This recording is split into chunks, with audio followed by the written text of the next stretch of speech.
بسم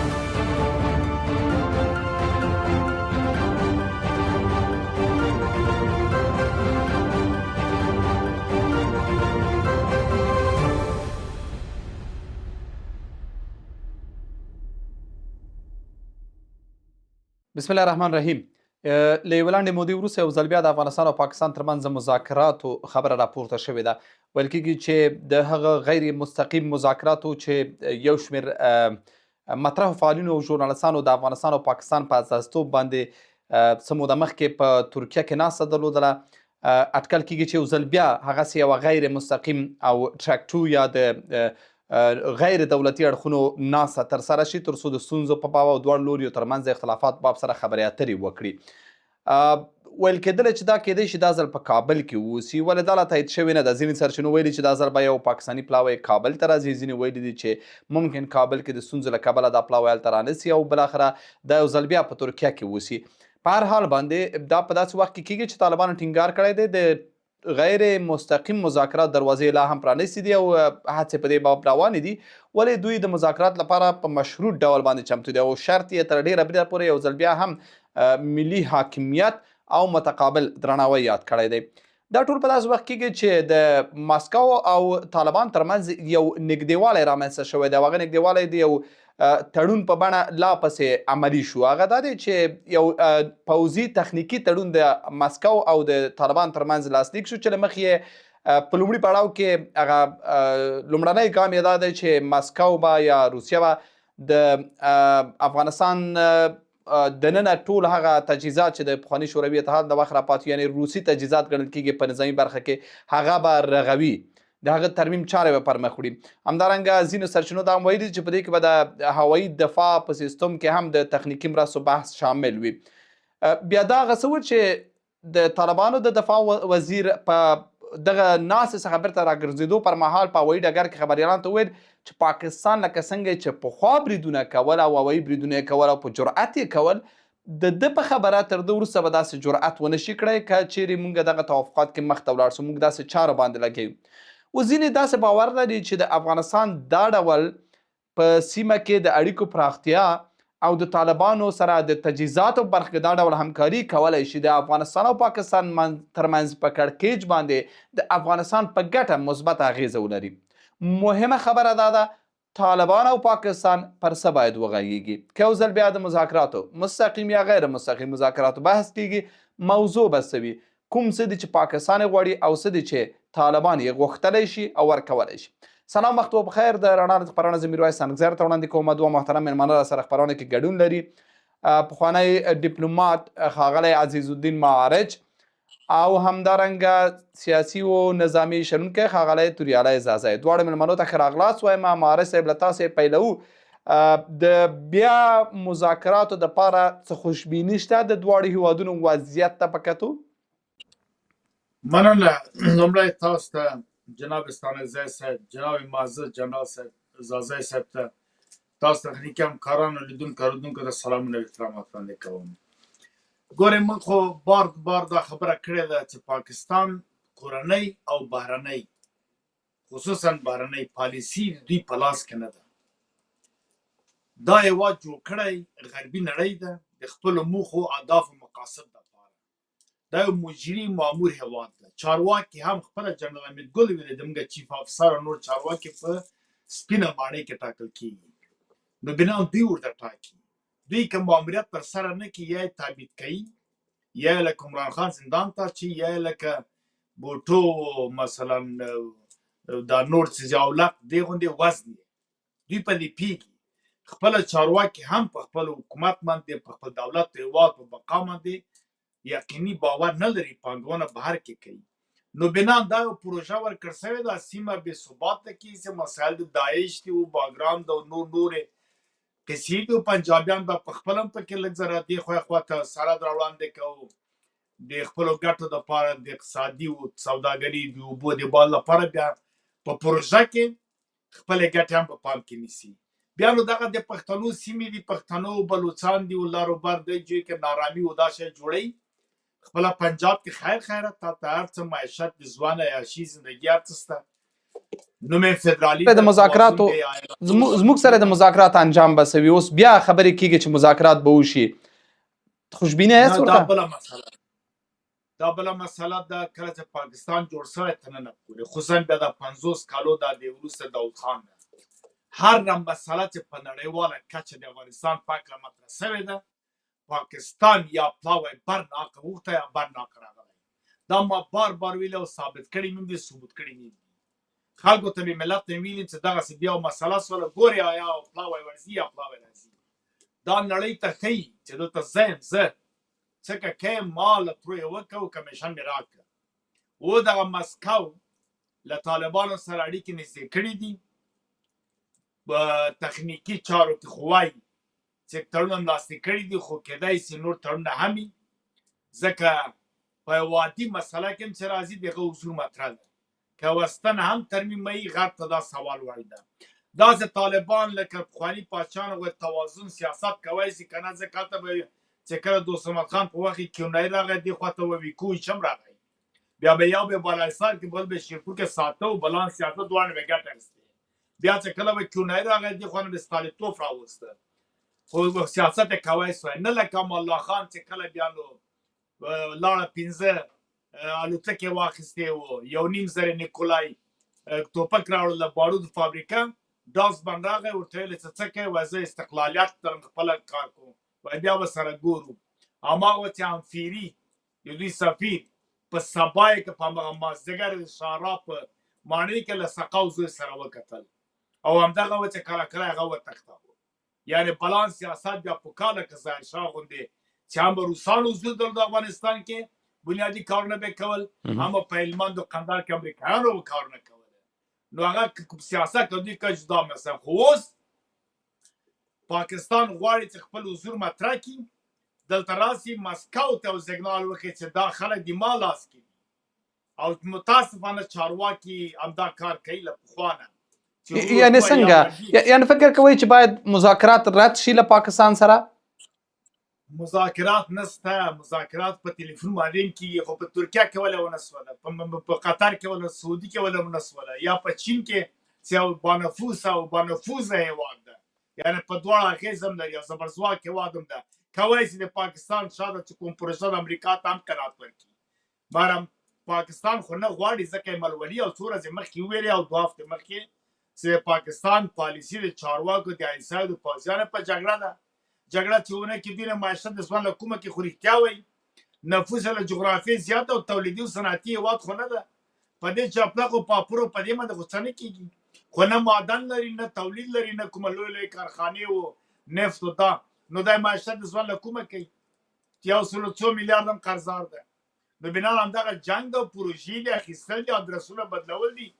څو موده مخکې ولیدل چې د بلوچان راپورته سوي وه څومره واضح وې چې هله نن حکومت اعلانوي و سبا اعلانوي هله پولیس یې مړه کړه دا او دا کله چې سیستان په ضد باندې دلته په بلوچستان کې وسلې مستې په ژړ کې ایرانیانو هم ورته وویلې چې وسلې او دافع عوام خو راوړل لکه چیرې حمله مو وکړې بیا حمله در باندې کوم بالغه بلوچان تر ننه پورې چپ دي نه خبرې شته نه بس ده محمود خان اڅکزی د راپورته سوی ده ګرچې خبرې ښې خبرې کړي دي وایي چې مداخلې باید نه وي روابط باید ښه وي دوه هېوادو آیا اوس غرم د خبرې کړې ده چې مثلا پښتانه باید تذکرې واخلي او دا باید واخلي ځکه موږ تر اټکه پورې که خپله خاوره فکر کوو باید تذکرې ورکړو او دوی باید راسي لکه ظاهرشاه وغوندې هر چې ته چې ځوان کې تحصیل کې دا حق باید ورکړو دوی باید دا وکړي تر امو پورې دوی خاوره ده تر امو تر اټکه اما دا او په نړیوالو اصولو کې هم دا شته که ولو خاوره اشغال هم وي مثلا یو بل هېواد تابعیت خلک اخیستی چې موږ هم د اروپا او د امریکا تابعیتونه لرو خو صحیح ده چې محمود خان اڅکزی د آیسای سپیکر ده هغه ورته اجازه ورکړي خو کله کله چې دی هم خفه سي یا مثلا پیسې ونه کړي سي بیا غږ پورته کوي خو د هغه کې باید بدرقه سي ښه خبر ده دغه کوم ستونزه نشته یعنې په عمومي ډول باندې فکر کوئ چې بیا د مذاکراتو مطرح کول د پاکستان یو بل ډرامه ده او غواړي چې د مسکو سره د طالبانو د همکارۍ دغه نوی باب یو څه بیا تخریب کړي هم یې تخریبوي هم ځان دې پوه کوي هم مسکو ته وایي چې څه غواړې ورور دې ما لخوا یې وکړه دا واقعیت او بل امریکا رالېږلی چې ورسره د حالات چې شی و څه یې وکړه دا ناست د مسکو سره ساده نه کوم قومندان د کنډک د فرقې د قطعې نه تللی نه کوم معاون نه کوم رئیس د وزارت دفاع تللی ده مستقیم وزیر دفاع او اوسنی وزیر دفاع په طالبانو کې ستر اثر لري دا د ملا یعقوب ملا عمر زوی ده د ما ټول پیږي بالا ملا هیبت الله نه په ده باندې نړیوال او افغانان ډېرې حساب محاسبه کوي د تاګ هلته ګر چې دی ځواني وکړه له حقه سړی تېر نه سي دا چارواکي د موږ په 50 کالو کې چې بهر د تله بیرته راتلل لوبې پټولې د یو خواله وکړه چې راغی مطبوعاتو ته په هوایي ډګر کې واضح ویل چې څه مې کړي دي دا چې پردې شاته څه سوي څه نه سي خدای او جرأت یې وکړه او بل پاکستان ته یو اخطار ورکړ نو دا یو حقیقت هم ده چې روسان دلته په افغانستان کې ډېرې وسلې مثلا هغه وسلې چې غلو مفسدینو پټې کړې وې په سوړو کې پټې کړې وې هغه راووتې لکه لونا او لکه نور او یا زیر هلیکوپټر دي او بعضې اجیټ هم دي چې روسي دي او د روسي وسایطو وسلو سره افغانان بلد هم دي او بیا خصوصا دغه نوی نسل سره بیا نابلده ده دوی باید بلد کړی سي او موږ دافع هوا ته یا قوای هوایي مدافع هوایي ته اشد ضرورت هم لرو که ولاو که د موږ وسله یو څه پرې خرڅوو او هغه پرې اخلو کوم مشکل نه ځکه موږ کافي اندازه وسله لرو هم د ناتو وسله موږ د پاتې شوم د طالب په لاس کې وسله او هم د پخواني اردو او هم دغه غلو مفسدینو څه پټه کړې وه هغه هم راووتله نو بنان او اردو ښه اردو ده عقیدهيي اردو ده قاطع اردو ده نو باید دغه دافع هوا مدافع هوایي باید قوي سي په دې کې پاکستان نگران ده راضي او دوه کار کوي یو مسکو دغه پروسه غواړي تحریم کړي دوم هغه بعضې چارواکي طالبان چې د اوس هم مستقیم غلامان دي هغوی ته وظیفه او هدایت ورکړي ته څه وکړي په دې هکله باندې درېیم خپل ځان خبرې او خپل غربي نړۍ ته راپور ورکړي چې څه و څه نه و مهم مسله ته اشاره وکړه حتما بیا تاسو را ګرځو مارای صاحب پر همدې باندې بحث کوو راځو زازي صاحب ته زازی صاحب ته د مسکو قصه چې را ګرمه شوله رښتیا هم دې سره جوخت او موازي دغه قصې بیا شروع شولې چې پاکستان سره غیر مستقیم یا مستقیم مذاکرات که څه هم طالبانو ټینګار کړی چې غیر مستقیم مذاکرات هر وخت دروازې پرانیستې دي ولې مستقیم مذاکرات به مشروط پر دې چې متقابل درناوي او ملي حاکمیت ته درناوي پر اساس واوسي په هر حال آیا رښتیا پاکستان کوښښ کوي په د مذاکراتو په نوم یو ځل بیا د اړیکو دغه پراختیا چې طالبانو ګام ورخیستی دی او د مسکو څخه د پوځي تخنیکي همکارۍ یو لاس ترلاسه کړی دی دغه سبوتاژ کړي آیا د پاکستان نیت بیا د سبوتاژ دی سلامونه نیکی هیلې راته ډېر عزتمن قدرمن ستانکزی صاحب تاسو ته او ستاسې ډېر عزتمن قدرمن میلمه محترم مارای صاحب ته او ستاسې همکاران ته ټولو وطنوالو ته وړاندې کوم ګورې یوه ټوکه به وکړم دغه بهرنۍ رسنۍ کې دا اوس دغه بحثونه چې راپیل شوي دي د 5 کالو راهیسې هغه د هرچامن ستانمې دي یعنی اوس د مارای صاحب ډېرې ښې خبرې وکړلې خبره دلته ده چې اصلا دغه څه لوبې چې اوس په افغانستان کې د نیمې پیړۍ کې ترسره شوي دي افغانستان او افغان ولس ما همیشه یادونه کړې ده چې د نړیوالو د سیاسي اهدافو قرباني شوی ده دا هغه اوس چې د پاکستان د بریدونه پر افغانستان پر یو شمېر ولایاتو که پکتیا ده پکتیکا ده او زازي میدان دی زازي دی کونړ ده ننګرهار ده نورستان ده دا فشارونه د امریکا لخوا پر پاکستان باندې دي چې پاکستان ته هدایت ورکړی دی چې پر افغانستان باندې فشار راولي ترڅو طالبان مجبور کړي چې امریکا ته غږ وکړي چې راشه د باګرام اډه ونیسه د دې لپاره د باګرام اډه په دې سیمه کې ډیره مجهزه او لویه اډه ده او د امریکا لپاره په دې لپاره ارزښت لري چې چین ته او روسیې ته ایران ته او شمالي کوریا ته چې کولی شي د بریدونه د دې ځای نه په دغو هیوادو باندې وکړي او له بله خوا نه په خپله امریکا ته چې وګورئ د 10,000 نه تر 15,000 کیلومتر لرې پورې ځان ته داسې زمینه مساعده کړې ده چې پر امریکا باندې څوک برید ونه کړي یو کار به د هر افغان چې دی وطن ته دی ولس ته دی هیواد ته او پلرونو نیکونو غرور شاملې شهامت ته درنښت لري اوس باید دوی د ملي یووالي هڅې وکړي دا د ښاغلي ملا یعقوب د افغانستان د ملي دفاع وزیر تګ روسیې ته دا د مخالفینو د پاکستان لپاره یو سور اور بل شوی ده، اوس نو دوی غواړي چې لارې ورته وسنجي. د پاکستان آیا مذاکرات به ګټه وکړي؟ نه، هیڅ ګټه نه کوي، هیڅ ګټه. ځینې پیړۍ راهیسې په افغانستان کې دغه جنایتونه چې د پاکستان لخوا نه وشول، او تاسې په خپله په همدغو ورځو کې ګورئ چې مثلا همدغه پاکستان د مشرتابه که د دفاع وزیر ده، که لوی درستیزه، که دا نور د دوی سیاسي تحلیلګر دي، تاسې وګورئ چې په خپل همدغه خواجه آصف وویل چې افغانستان هیڅکله د پاکستان سره ښې اړیکې نه غواړي چې ولري، اما عامل د دغو ښې اړیکو څوک و چې له منځه یې وړي، خو په خپله پاکستان و چې هغه ورځ نه چې د ده بنسټ ایښودل شوی تر نن ورځې پورې د افغانستان پر وړاندې دوی جنایتونه کړي دي. اوس خبره دلته ده چې د موجوده نظام د بهبود لپاره باید هڅې وکړو. د دې لپاره چې تاسې لاړ شئ دا بهرنۍ رسنۍ ته، هغه پروني اشرار، جنایتکاران، جنگي جنګسالاران، تاسې وګورئ روسیې پر افغانستان باندې برید وکړلو، جنایت یې وکړلو، مګر د روسیې پر وړاندې همدغو اشرارو د جهاد اعلان وکړلو، د روسیې سره یې وجنګېدل، اما دوی په خپله د 52 هیوادو سره چې هغه هم د دوی په هغه باندې کفري هیوادونو پر افغانستان باندې برید وکړلو، افغانستان د خاورو سره سم کړو، او همدغه د کابل خلک 15,000 کابلیان، شریف کابلیان یې ووژل. او دا خو دې ته باید سړی جدي پاملرنه وکړي. پرون د دوی لاسونه د افغانستان په وینو ککړ دي، د دوی لاسونه د افغانستان په ورانولو ککړ دي، همدا اوس هم خپل هغه جنګي دښمني په علني توګه دوی څرګندوي. تاسې لاړ شئ د هماغه پخواني کابینې ته، لکه وزیر د عدلیې له وزیر د اطلاعاتو کلتورو،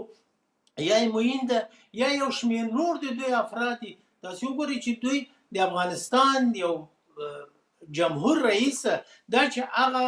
ښاغلي غني ښه کړي دي که ښه نه دي کړي، دا په ده پرې اړه لري، دا په څارنوالۍ یا محکمې پرې یا قاضیانو پرې اړه لري چې په دې مورد کې پرېکړه وکړي. مګر دوی حتی د ناموس په سرحد باندې هم کنځلې ورته کوي. یعنی دا دغه خبرو پر وړاندې دا خلک زموږ او تاسو د لوی وطن په قضایو کې نور نشته حساب دی، په سفر حساب دی، هیڅ په دې نه ارزي چې موږ هغه کړو. راځئ پر اصلي دښمن تمرکز وکړو چې هغه پاکستان دی، او هلته بحث دا دی چې دوه لارې دي، یا مذاکرات، یا خاموشي، یا جګړه، درې لارې. البته اوس په دغه مقطع کې یو څه وخت کېږي چې وضعیت آرامه شوی دی، د پاکستان سره د ترنګلتیاو سرنوشت به څه وي په داسې حال کې چې ملا یعقوب په ماویي ډګر کې ویلي چې نور پاکستان په هغه جرأت شاید برید ونه شي کړی. آیا فکر کوئ چې یو نسبي توازن رامنځته شوی او دا به دې لامل شي چې رښتیا هم پاکستان برید ونه شي کړی؟ اوس پاکستان مجبور ده چې افغانستان باندې غږ وکړي او د افغانستان څخه او د افغان ولس څخه بخښنه وغواړي، ولې نوره پاکستان دا توان او قدرت نه لري. په خپله امریکا او اسرائیلو د ایران په جګړه کې د شرمونکې مات سره مخامخ شول. هغه امریکا چې پخوا وه چې په نړۍ کې برقدرته وه، هغه امریکا اوس شتون نه لري. که شتون یې درلودلی، په خپل همدغه د ترامپ تاسې څو اعلانونه، څو خبرې واورېدلې چې ویې غوښتل چې ایران زه په یوه ورځ کې له منځه وړم، او اردن زه په یوه ورځ کې له منځه وړم، او عمان په یوه ورځ کې زه له منځه وړم. دا خپله دغه غږ پورته کونه دا خپله تروریستي عمل نه ده. تروریست څه ته وایي؟ د تروریست تعریف دی ماته همدغه پروني جنګي جنایتکاران وکړي. دوی په افغانستان کې د همدغه امریکا په شمول باندې 100,000 ټونه بمونه په یو کال کې استعمال نه کړل، د بمونو مور استعمال نه کړل. ژوندي انسانان پښتانه د طالب په نامه په ټانکو موټر سې ونه تړل. همدغه پښتانه د طالب په نامه دوستم 15,000 نفره په دشت لیلی کې ونه وژل. دا خو ټوله دا اوس هم همدغه ډلې ټپلې دي چې دغو جنایاتو ته لمن وهي د خپلو ګټو لپاره. نو د دې لپاره زه یو پوښتنه بل هم کوم، بالکل زه یو پوښتنه بل هم کوم. کله چې د ماسکو سره دا مسئله وشوله، ډیرو دا باور درلوده چې دا پاکستان ته یو سور څراغ ده او پاکستان به حتی ویل کېږي چې پاکستاني چارواکي علني ویلي دي چې دا موږ ته د زغم نه ده چې افغانستان ته د پرمختللي تجهیزات ورکړل شي او دا زموږ د امنیت دپاره ګواښ دی. کسان ملاقب ویلی چې موږ د هېچا امنیت ته ګواښ نه یو، د ځان دفاع کوو او په سیمه کې زموږ پیاوړتیا د امنیت لامل کیدی شي، نه د ناامنۍ. دا دغه نظر و. ولې دغه سربیره پاکستان په ټول قوت سره دا احتمال نه بلکې یقین موجود دی چې کوښښ به کوي چې د داسې تعاملاتو مخه ونیسي. اوس وایي چې مذاکرات هم جز د دغه دی او دی به ښیي مسکو ته چې نه، طالبانو سره باید ډیل ونه شي او د طالبانو ضعیف عمل په دغه مقطع کې کیدی شي د پاکستان دغه ادعا یا دغه کوښښ نتیجې ته ورسوي. ستاسو په نظر باندې آیا پاکستان به وتوانېږي چې دغسې تعاملاتو مخه ونیسي په منطقه کې لکه طالبانو چې مسکو سره وکړه او راتلونکي کې کیدی شي انکشاف ورکړي؟ ګورې اصلا خو باید خپل وخت د پاکستان په اړه ضایع نه کړو. تاسې وګورئ دوهمه نړیواله جګړه کې په اروپا کې څومره جنایتونه وشول، همدغه د هټلر په حاکمیت کې. مګر اوس اروپا خپله یوه اتحادیه لري، یو بل سره ټول هغه پخواني خبرې نه کوي. دا په خپله د ښاغلي ملا عمر د افغانستان د ملي دفاع وزیر تګ روسیې ته او بیرته راتګ او هغه اخطار چې پاکستان ته ورکړل شو نوره نشي کولی. په دې باندې پاکستان مطمئنه ده چې هغه نظامي تجهیزات که هوایي و که ځمکني و، همدغه د افغانستان قاتل، د افغانستان د تباهي بنسټ ایښودونکي رباني مسعود ولې پاکستان ته ورکړل؟ ولې د افغانستان که دوی واقعا افغانستان ته ژمن وی او افغانستان د افغان ولس لپاره غوښتلی دي، دا د ستر ملت پښتون باندې مې غږ ده. دا د شرم او د تعصب ځای ده چې یوه ډله ټپله راغله 20 کاله چې په د بن په غونډه کې په تا باندې همدغه امریکایانو حاکمه کړله او 20 کاله یې ووژلل، جنایات یې در باندې وکړل، حیثیت، ابرو، عزت، شرف یې درته پرې نه ښودلو. د همدغه پاکستان په وسیله د پاکستان د هوایي ډګر نه پر افغانستان باندې همدغه امریکا بریدونه کول. اوس څنګه تاسې موږ څنګه حاضر شو د دغه پاکستان د پنجاب سره موږ هغه وکړو، خبرې وکړو؟ موږ باید هغه ورسته متوجه کړو د طالبانو هغه نارینه کړنه، هغه پښتونولۍ کړنه هغه وه چې د پاکستان سره دروازې بندې کړلې، تجارتي اړیکې ورسره بندې کړلې، د دوی صادراتو ته اجازه ورنه کړله چې افغانستان ته راشي. تاسې هغه جنایت د پاکستان وګورئ چې په اوړي کې به ترکاري میوې لاړې بړل پاکستان ته چې صادرې کړي، په تورخم کې به د یوې میاشتې دپاره دروازې وتړلې، دا ټوله ترکاري او میوې به خوسا شولې چې په میلیونه ډالر افغانستان ته ضرر ورسولو. د داسې جنایتکار دښمنه تمه توقع کول د خبرو کول دا لوی تاریخي اشتباه ده. ډېره مننه. مهرباني او ډېره مننه. بیا هم تاسو راګرځو معرض صاحب، دا یوه ستره اشتباه ده. هم تاسو اشاره درلوده، هم زازي صاحب اشاره درلودله چې یوه ستره اشتباه ده چې بیا پر پاکستان د مذاکرات پر وخت ځای شي یا فرصت ورکړل شي پاکستان سوء استفاده وکړي له دغسې مذاکراتو یا د مذاکراتو له ښودلو څخه. رسول لږ څه په طالبانو غږیږو، آیا طالبان به دا توانایي ولري؟ آیا له دې مهارت نه به کار واخلي؟ آیا دې نتیجې ته به رسېدلي وي لکه څنګه چې یو څه ګیله ترې موجوده وله او یو څه د خلکو نارضایتي ترې موجوده وه چې د پاکستان د بریدونو سربیره بیا هم دوی خپلو کورنیو دندو ته متوجه نه شوله؟ آیا طالبان به په دغه مقطع کې د تعاملاتو د پراختیا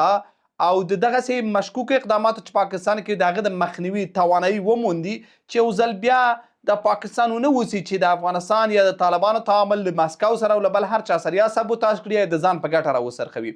څه باید وکړي طالب او آیا تمه لرئ چې کولی سي؟ یوه خبره دوه خبره به دلته څه وکړم. اوله دا چې پاکستان په مذاکراتو ته ژمن ده، خبرو اترو ته که نه. د څه شي مذاکرې ولې کوي؟ خبرې روغه جوړه وخت کوي چې دواړه خوا یې کرپخ کړي، دواړه خوا یې یو بل باندې تعرض لري او ادعای لري، ګیرې لري، حق غواړي، حق باطل سوی. دعوا په حقوق هغه وخت راځي که حادثه د حقوق ده که معامله د حقوق ده کله چې حق باطل سي. دلته خو موږ کوم ادعا نه لرو، نه تعرض لرو، نه کوم حمله هم کړې ده. خو پاکستان نه راځي بر ناکوای ټي ټي پي په افغانستان کې ده چې ورته جای راوښیه، جای نه ده معلوم. ته څه خبرې د موږ استخبارات وایي، نو تا استخبارات چې قوي دي نو څنګه پرېږدي چې راسي؟ ولې هلته له منځه نه وړې؟ چې درځي ولې نه پرېږدي؟ تا خو افغان طرف بلکې سپاهي دواړه خوا ته ناسته، څنګه راتېرېږي؟ چېرته دا 6 لکه اردو پوځ دی، د 1 میلیون خو تنها د ملیشو ادعا کوي. نو دا خو او که استخبارات دومره قوي دي نو ولې په دومره بریدونو کې یو کس د دوی له منځه ونه وړل شو چې که تاسې ادعا کوئ؟ دلته سپاهي ولاړ ده، ورته طالب ولاړ 50 کیلومترۍ کوله ډز نه پرې کوي چې راځي ملکي کسان وزني. خو هلته خو ډز نسي پې کولی ځکه بیا هلته بیا په څاړونده نه باسي راځي بې ګناه کسان. بله خبره دا ده چې تا استخبارات دومره قوي دي دا څنګه هلته نه خونسا کوې. بله خبر دا ده که چې ټي ټي پي وایي افغانستان کار ده خو تر اټکه پورې د موږ خاوره ده موږ خپل بیرغ نصب کړو موږ پېږو ټي ټي پي پېږي بیا موږ هغه وخت ګیله وکړه که اوس تا اشغال کړی ده او تا جوړ کړي دي یا عیسایه نو بیا یې مهار کړه نو بنا مذاکره خو ضرورت نشته قطعا ضرورت نشته خبرو ته نه یې دا لرو نه تعرض لرو نه کوم څه سر ورته وایي چې بس نور د مداخلې بندې کړه خلاص بندې کړه خبره هلته فرض کړئ که مذاکره نه کوو مارج صاحب موږ ځکه مذاکرې ته یا طالبان ځکه باید مذاکرې ته چمتو شي که مذاکرې نه کېږي په همدغه دروغجنه پلمه پاکستانیان راځي بمونه غورځوي ښارونه بمباردوي څه باید وشي چې مذاکره ورسره نه کوئ ګوره یو خبره وکړم که پاکستان رښتیا نرتوب کوي داسې په پټه راځه او ماشومان او ښځې او ملول او معیوب او دا له منځه بیایه خو نرغو د ټانګو تیارې او لښکر در راواخله حرکت راوکړه ته توپ هم لرې اتوم لرې چې بیا زور در وښیي افغانستان دولت هم پکار ده چې په دې خبرو نه کړي دا تانې ته منډه کوي والیکان ترې راواخله دا خو ډب جوړ کړه سم صفا دا اقدام چې وسوی دا فیاوه او خویوایي دپاره سم وسلې به د آماده سي او راسن به لښکر که دا ور حمله وکړه صحیح سم صفا باید حرکت وروسي او تر پنجاب ولاړ سي او په ډېر سادګۍ ځي هغه اردو معلومه ده خپل خیرات او امتحان په 55 کال کې او په 1 کال کې بنګال ته ورکړی د هغوی پتنونه لا تر اوسه پورې بنګال په موزیم کې ساتلي د نمونې دپاره راوبسو دا بلې مسلې ته اقدام ښه اقدام سوی ملا یعقوب وزیر دفاع ډېر ښه کار کړی دا د ستایلو وړ ده سړی باید حقیقت ووایي هم پاکستان غوښته دا کوفیان موفیانو دا نورې کش کوله دا پخواني غله مفسدین او قاچاقبران خاینین بې شرمه خلک چې غلا به یې کوله بیا وسیغه به یې مرتکو دا غلا دې کړې ده بې شرمه به نور هم روان و افتخار به یې کاوه نو هغه بې حیا خلک دم غوښتي وه بل په دا خلک ډېر په مسکو په تاجکستان هم نازېدله منډې منډې ولې دې خوا خوا ته یو د دې لپاره ډېر ښه اقدام وشو چې وایي پوځي چې نه مسکو او د روسیه له افغانستان اوسني حاکم نظام سره ولاړه ده مکس پر طالبانو کوو چې طالبان څومره کولی شي چې فرصت یې بولی د تعامل یوه زمینه یې بولی ولې هر څه چې وي د دې نه اعظمي ګټه واخلي او یا د اقل د ولس سره موازي حرکت پیل کړي همدې مسئلې ته راځم بله خبره دا ده بدون له روسیې نه زندګي کولم که غواړو ترقي پیشرفت وکړو مشکله ده دلته اوس راغلو د دوه هېوادونه زبرځواک هېوادونه چیرې ښکرپه کړي یقین وکړي هوښیار ملتونه هوښیار دولتونه دې ته فرصت ګوري او دنه ګټه پورته کوي ګورې دا شوروي خو له منځه لاړه موږ استفاده ونه کړه موږ ته ګوره راغلل ویې ویلې چې درته کراچۍ بندر بېرته درکوم دا کار خو به موږ ابتوریان څه کوو کراچۍ بندر یې بېرته راکوو ځکه د احمدشاه بابا په وخت کې په دواړه پنجاب او سند هم د افغانستان برخه وه موږ دا ونه منله هغه شوروي په 1909 کال کې له منځه لاړه مارمکیلي د ستندرد دولتونو معیاري دولتونو آباد مملکتونو ورکړله خپل ملت ته که تاجکستان ده که ازبکستان ده که ترکمنستان آذربایجان قزاقستان او قزاق همداسې ځان دوی خپل آرام په ژوند کوي بله ستونزه موږ یو وخت کې په 1940 کال باندې دا وکړه چې روزولټ راغی واضح ظاهر شاه ته ویل په وي آی پي کې چې راځه سیپتو لمنته سینتو کې شامل سم زه به تا ته د احمدشاه ابدالي امپراتوري احیا کړم ځکه دویمې نړیوال جګړې نه وروسته انګرېز ورته وویلې زه نور هند نشم ساتلی امریکا ورته ویلې که ته لاړ سې شوروي سوویت ګرمو اوبو ته راځي په دې کې که ظاهرشاه سره خبرې وې او هله آخر دی مجبوره سره راسي 2 ورځې سفر و چې ستون ماڼۍ کې ورته تیاری وسوی زه په ایټالیا کې ډیپلومات وم د دې قسم مکمل سرداروالي په خپل کور کې مونږ ته وکړه حتی دغه اختلاف چې د کور کې پیدا سو دا مو ویلې دی راغی دی نور لا نړه د وي آی پي ما خپل جواب واخیست نیمو ویلې چې دا کار ورسره کې نیمه که دا مونږ هسې هم ناتو دې ته خوا ده شامل یو یعنې دا خو دا ځان غولول سترګې پټول دغه شیان باید موږ ونه کړو موږ له 1909 کال را دې خوا ته سیاست بهرنیان د بهرنیو په لاس کې و او ده خواله په دې کې ده چې موږ خپله حکومت کړی نور خپله نه ده کړی دغه یو افتخار دی موږ ده دا جنګونه منګونه هم که موږ کړي دي موږ تاوان کړی تاوان موږ کړی ګټه جګړه هم ګټلې تاوان هم کړی دا باید ومنو دا باید ملت ته نور دروغ ونه وایي نو بنان هسې مثل لاندې و ته که دا کار هم کړی وی اوس به پاکستان نه جوړېده موږ ته به دردستان نه و امریکا ته هم نه و دغه پیسې بهرحال اوس لنډ کړه د طالبانو په باب هم ووایاست بیا ځو زاجي صاحب خواته بله صاحب د طالبانو په باب کې راته ووایاست مخکې تاسو یو نقد وکړ چې طالبان هم دغه زمینه برابروي چې ضعیف عمل وکړي همدا به لنډه کړم صاحب اوس نو دلته ځیرکتیا پکار ده ګرچې درې واړه هېوادونه په افغانستان کې همدا اوس مستقیم زی دخل دي دې نه انکار نشته دوی په عمومیاتو کې یوه دسترخوان ده یوه ګډ لکه چین ده که روسیه ده که امریکا ګورئ مثال یې 40 میلیونه رفته طالبانو ته امریکا ورکوي دا مو نسو ویلی چې خپل نفر ته ورکوي یا طالب خبره طالب ته حاکمې بانک د سره ده که خپل ادارات ته ورکوي یعنې معنا دا چې امریکا خیل ته وضوع لري ادارات سته بیا ته اشغال نو بنان 40 میلیونه ته یې ورکوي په طلا او معدنو په منځ کې چین مستقیم منځ دخل ده پر عظمت پېژندلو په د وسلو قرارداد کې روسیه ده نو بیا ولې یو بل ته ټکر نشته ولې ځکه دوی یو بل پیږي هلته تعهدونه کوي خبرې کوي مخکې له دې چې په ایران حمله وکړي په الاسکا کې سره وکتله یا اوس چین کې سره وروستۍ معاملې راغی ټرمپ هم راغی پوتین هم ورغی د تایوان او د اوکراین د ایران معاملې روانې دي افغانستان کې هم په تنهایي یو څوک چې نشي کولی یو وخت کې مې انګلیس ته مشکل جوړېده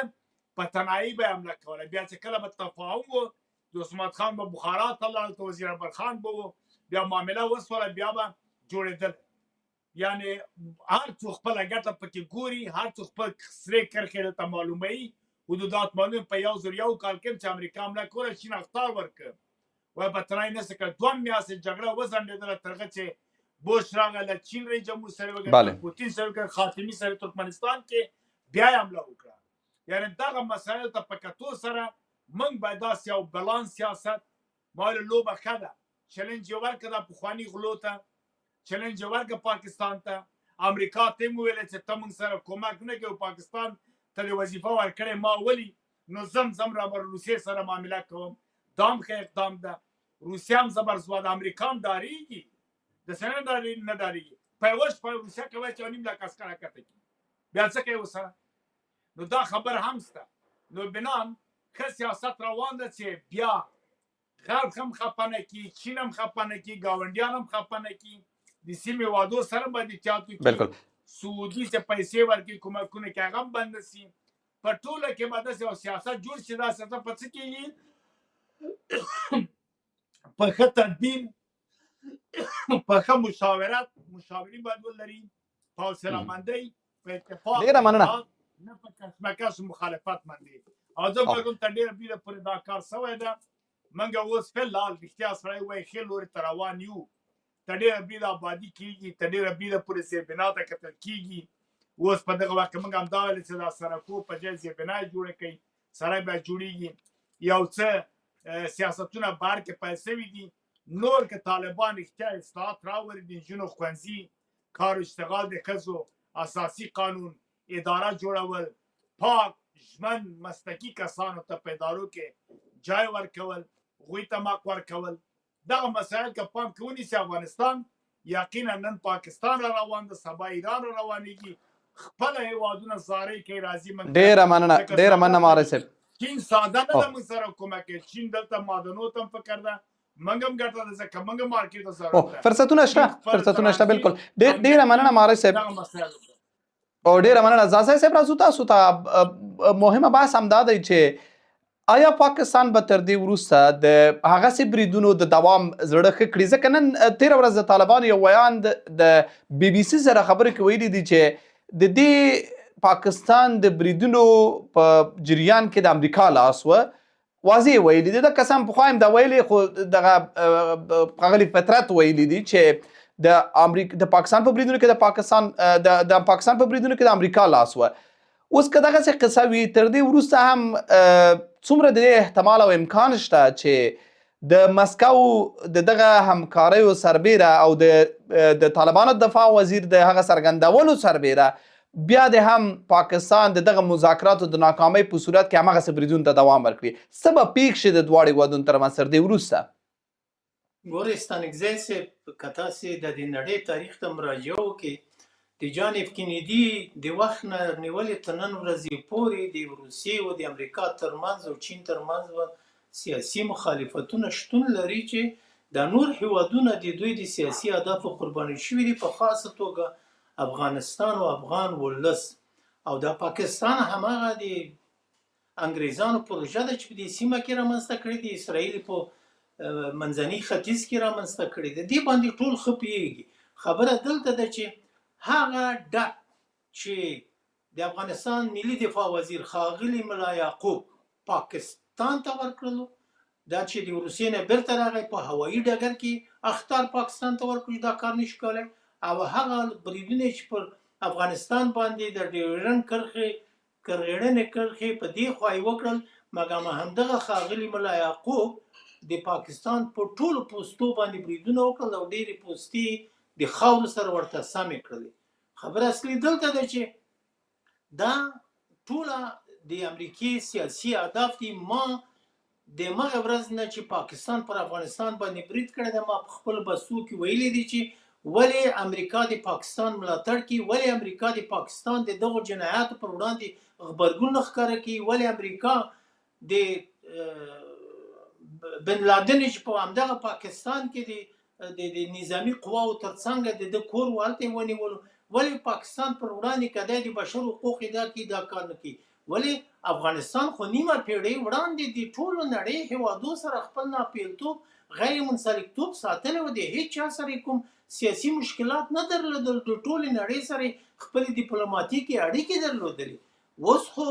دغه پخواني جنایتکاران، د پخواني پیژندل شوي څیرې چې اصلا د دوی د افغانستان اوسیدونکي نه دي، لکه محقق دا پرونه ما په یو بحث کې ولې نن یې ویل، محققه د چنګیز لمسی ته څه کاره یې چې ته اوس د ډیورنډ کرښه نه وایي چې زه د ډیورنډ کرښه منم. دا خو همیشه وایم، اوس یې بیا هم وایم، هی پښتون ملته، تاسې په خپلې واکمنۍ کې د افغانستان په تاریخ کې د افغانستان ټولو شریفو اقوامو ته په ډېره درنده سترګه کتلي دي، خپل ویم سره کړي تر نن ورځې پورې، لکه د تره زامنو غونته په یو ځای کوم ژوند سره کړی، رفت آمد هم کړی په ماموریت کې، په ټولو ځایو کې موږ د ټولو اقوامو سره یو ځای و، دا مشکلات موږ نه درلودل. اما دغه ډلې ټپلې چې د یوې کڅوړې ډالرو کلدارو غلامان دي. یعنی که امریکا غواړي چې واقعا ځان نړیوال ته معرفي کړي چې زه یو عادل نظام لرم، زه یو د ولس د انسان لپاره او د بشر د حقوقو لپاره کار کوم، همدغه دوستم محقق خلیلي، تورن اسماعیل، قانوني، سیاف، د نور نمونه یې رانه هغه شول، دا ولې دوی نړیوالې محکمې ته نه معرفي کوي؟ ولې تر نن ورځې پورې دوی ژوند کوي؟ دا یو شمېر ناارامه خلک لکه همدغه پروني مخالفان ارامه ژوند لري، اما هغه افراد اشخاص چې د وطن د ولس لپاره، د دغه دردېدلي ځورېدلي ولس لپاره احساس لري، هغو ژوند ارامه نه ده. 24 ساعت حتی زیاتره په دې رواني تکلیفو باندې مبتلا شوي دي چې ولې دا ولس موږ د پلرونو نیکونو غرور و شمله و حیثیت و عزت شامت د خاورو سره سم شولو، ولې د دغو ورږو سپږو د قرباني شولو؟ دا خو په خپله جنایتونه دي چې په دې هېواد کې شوي دي. پرون مې وویل، نن هم بیا وایم، هر څوک چې د پرونیو پیژندل شوو جنایتکارانو ملاتړ کوي، د هغو نه بې وجدانه انسان د نړۍ په تاریخ کې شتون لري. زازای صاحب، پاکستان سره تقریبا ټولې اړیکې پرېږدي، یوازینی شی چې د دواړو هیوادونو ترمنځ جریان لري هغه دا دی چې دوی په زور او جبر زموږ مهاجر راشړي او مالونه یې ضبطوي. دویمه داسې یو رابطه تګ راتګ راکړه ورکړه هر څه بند شوي، تاسو معلومات شته ټول لارې په ټپه ولاړ دي، ډیپلوماسي هم قطعا یوازې سفارتونه موجود دي، ولې قطع ده، بنده ده، حتی مذاکرات هم روان نه دي، یعنې ډېر وخت وروسته یو مذاکراتو شي هغه شي. عین وخت کې که څه هم دغه څه وخت آرامي ده او پاکستان بیا برید ته زړه نه دی ښه کړی، ولې په عمومي ډول باندې دوی رسما اعلان نه دی کړی چې دا بریدونه یې درولي دي. په هر حال باندې آیا د دغه دواړو هیوادونو ترمنځ به دا اړیکې همداسې روانې وي کله چې موږ وایو چې مذاکرات باید ونشي؟ آیا پرته له مذاکراتو یوازې د افغانستان یا د طالبانو قوت به د دې لامل شي چې پاکستان بیرته هر څه عادي حالت ته راوګرځي او بیا داسې بریدونه ونه کړي او بیا داسې ادعاوې ونه کړي؟ ګورې افغان ولس اوس هوښیار شوی د نړۍ ملتونه ټول هوښیار شوي دي. هغه جنایتونه چې د غربي هیوادو یا د امریکا په هغه هیوادو باندې چې بریدونه کړي دي هغه اوس بیا د امریکا نشي کولی. دا وروستۍ ماته په خپله ترامپ وویل، ترامپ په خپلې خبري رسنۍ کې ویل چې زه نور هغسې کار نه کوم چې د شرموونکې ورځ سره مخامخ شلم لکه د 15 اګست چې په افغانستان کې مخامخ شول. همداسې شرموونکې ماتې په ویتنام کې وخوړل، اوس همداسې شرموونکې ماتې په ایران کې وخوړله. دا قدرت د امریکا نور په نړۍ کې د اعتبار او د باور وړ نه ده. زه خو سپین ږیری یم، ستانکزی صاحب ته خو ځوان یې، ماریچ صاحب هم ځوان ده. داسې باور وکړي چې پاکستان باید د هغې ورځې انتظار وکړي چې پاکستان په دې سیمه کې تجزیه شي. ولې په نړیوال سټیج کې هیڅ هیواد د پاکستان د هند پر وړاندې د پاکستان ملاتړ نه کوي. ولې پاکستان یو پیژندل شوی تروریستي ترهګر هیواد ده چې د تروریستي ترهګرو ډلو ټپلو، روزنې ځاله او پناهګاه ده. د هند ته ما مخکې ویلي دي چې ټوله نړۍ اړتیا لري، ولې 80% انټي همدغو نړیوالو هیوادو ته د هند نه صادریږي چې دا انسانان دغه انټي بیوټیکو ته ډېر اړینه اړتیا لري. نو د دې دپاره د پاکستان سره نوره د خبرو کولو تګ و راتګ، یا که د کوزي پښتونخوا کې د محمود خان اڅکزي خبرې کړي دي یا دا نورې کوي، په دوی باندې باور ونه کړي. ستر جنایت د کوزي پښتونخوا مشرانو د ستر ملت پښتون پر وړاندې وکړلو چې د پنجاب پر وړاندې عدم تشدد اعلان وکړلو. دا ټول همدې قصدي لوبې وې چې پښتانه ورباندې ووژل. اوس په همدغه نیمه پیړۍ کې تاسو لاړ شئ احصایه واخلئ، پوښتنه وکړئ چې څومره پښتانه د خاورو سره سم شوي دي، څومره د پښتنو کلي کورونه وران شوي دي، څومره پښتانه تباه او برباد شوي دي. همدغه 14 میلیونه مهاجر چې د افغانستان نه وتلي دي. تاسې وګورئ مخکې خو افغانانو ډېر قدر لرلو چې کوم هېواد ته ما خو بهر ته سفر کړی و مخکې چې تللی به په دواړو لاسو به یې پاسپورټ درته کولو. داسې هېواد شتون لري چې په هغه کې یو افغان قبر شتون ونه لري؟ دا د چا د لاسه وشول؟ جهاد یعنی همدې ته وایي چې د یو کفري هېواد سره پر وړاندې جهاد وکړه او د 50 هېوادو سره ملاتړ وکړه او د هغو په موجودیت کې خپل هېوادوال خپل وطنوال ووژنه. نو د دې لپاره ما مخکې ویلي دي، اوس هم بیا تکراروم دا یوه خبره چې ما همیشه کړې ده. والله په بله ستانکزی صاحب که واک مې درلودلی د دغو جنګي جنایتکارانو قبرونه چې په دې کابل ښار کې دي او پنجشیر کې دي ناروز، دا به ما د نادرخان په تپې کې توپ چې وکړی وی د دوی دغه هدیرې به ما د خاورو سره سمې کړی وی چې نوره په افغانستان کې په دې ستر ملت پښتون باندې داسې سپږې ورږې دا توان قدرت ونه لري چې په دې پښتنو باندې حاکمیت وکړي.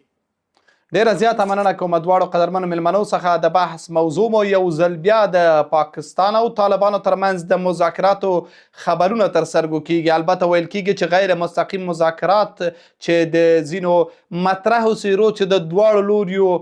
غیر رسمي استازیتوب یې کوه او د ستونزو په باب غږېدلی. یو ځل په ترکیه کې یوه ناسته جوړ شو، اوس احتمالا ویل کیږي چې یا کابل یا بل ځای کې به دا غونډه بیا جوړه شي.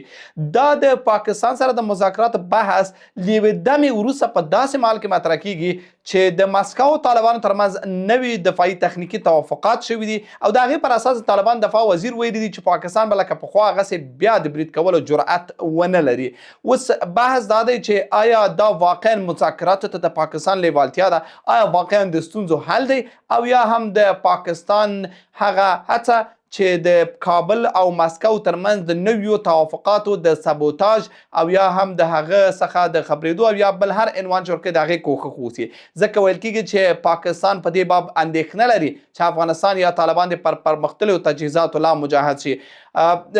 دغه مسئله چې آیا مذاکرات په کار دي یا نه، په دې هکله مېلمنو بحث وکړ. تر بیا مو پاک العمل.